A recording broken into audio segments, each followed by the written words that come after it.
وَيَرْزُقْهُ مِنْ حَيْثُ لَا يَحْتَسِبُ۔ یہ ہے کہ لوگ حیران ہو جاتے ہیں، دنیا پریشان ہو جاتی ہے کہ اس کو یہ کہاں سے مل رہا ہے، حتیٰ کہ اسے خود بھی پتہ نہیں چلتا کہ یہ مجھے روزی کہاں سے مل رہی ہے۔ اس طرح اللہ تعالیٰ اس کے روزی روٹی کا انتظام خود کرتا ہے۔ وجہ کرے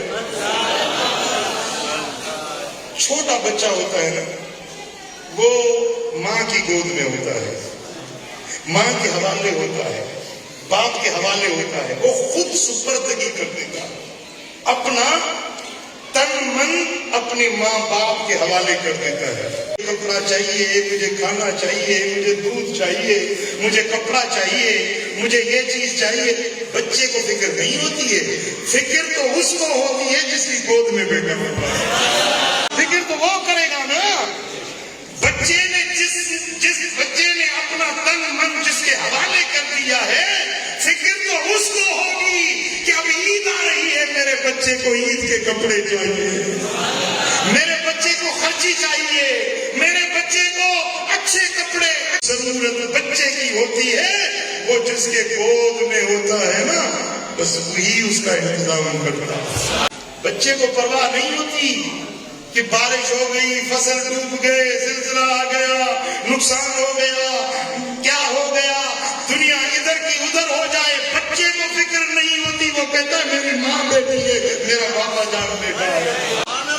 بلا تشبیہ، بلا مثال، بندہ جب اپنے آپ کو اپنے رب کے حوالے کر دیتا ہے، وَأُفَوِّضُ أَمْرِي إِلَى اللَّهِ ان اللہ بصیر بالعباد۔ عرفاء، اولیاء، صلحاء، اہل دل، اہل معرفت لوگ جو ہے نا، اس کو کہتے ہیں تفویض۔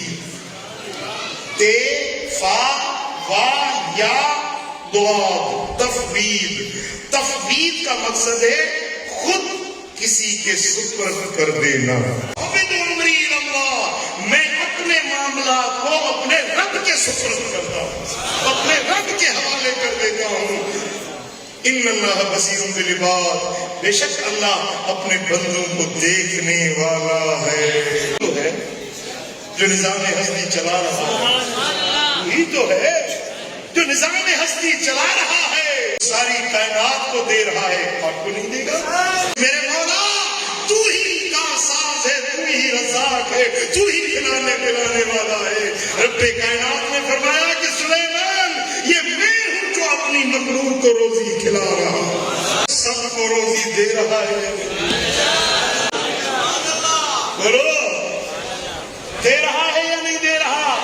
کھلا رہا ہے یا نہیں کھلا رہا؟ دکانیں بند ہیں، مارکیٹیں بند ہیں، لیکن اللہ کے خزانے بند نہیں ہوئے۔ مخلوقات کے کھائے کو کھینے کریں گو، وہ سندھی ہو، بروچا ہو، پٹھان ہو، پنجابی، کھاتا جائے، جو ساری کائنات کو کھلا رہا ہے، آپ کو نہیں کھلائے گا؟ بولو، آپ کو نہیں کھلائے گا؟ اتنا اپنے رب سے تم پہ بے اعتباری کرتے ہو کہ کہتے ہو مجھے کہاں سے کھاؤں گا، کون کھلائے گا، کون پلائے گا؟ جب ماں کے پیٹ میں تھا وہاں کھلا رہا تھا یا نہیں کھلا رہا تھا؟ وہی نے ماں کے پیٹ میں کھلایا تھا یا نہیں کھلایا تھا؟ کے ذریعے ناڑا جڑا ہوتا ہے بچے کا ماں کے جسم کے ساتھ، ناڑے کے ذریعے کھانا پینا ملتا رہتا ہے بچے کو۔ جب بچہ پیدا ہوتا ہے، ناڑا دائی کاٹ دیتی ہے، وہ ایک راستہ تھا کھانا پینا ملنے کا، ایک راستہ تھا، اس کو دائی کاٹ دیتی ہے تو اللہ تعالیٰ چھاتیوں میں دو راستے کھول دیتا ہے۔ راستہ بند ہوتا ہے، دو راستے کھل جاتے ہیں۔ 2 سال تک ماں کی گود میں تھا، میرے رب نے کھلایا یا نہیں کھلایا؟ بولو، 15 سال تک بچہ تھا، ماں باپ کے طفیل تھا، کھلا رہا تھا رب یا نہیں کھلا رہا تھا؟ جب جوان ہو گئے ہو، اب کہتے ہو اللہ کیسے کھلائے گا، ہم اپنی کریں، اپنی محنت کریں، یار اللہ کے آسرے پہ بیٹھ جاؤ، یہ تو پیر لوگ ہیں، یہ تو مولوی لوگ ہیں، یہ آپ کو باتیں بتاتے ہیں، بھائی اپنا کچھ کرو، اپنا گھوٹ کرنا شادی بھائی، اپنا گھوٹ کرنا شادی بھائی۔ اب سنیں میرے آقا نے فرمایا وَمَن يَتَّقِ اللَّهَ يَجْعَل لَّهُ مَخْرَجًا وَيَرْزُقْهُ مِنْ حَيْثُ لَا يَحْتَسِبُ فَجَعَلَ يُرَدِّدُهَا. یہ آیت حضور بار بار پڑھ رہے تھے فرمانے لگے کہ ابو ذر اگر میری امت اس ایک آیت کو سمجھ لے، اس پر عمل پیرا ہو جائے تو اللہ تعالیٰ اس کی پوری زندگی کی ضرورتوں کو پورا کرے.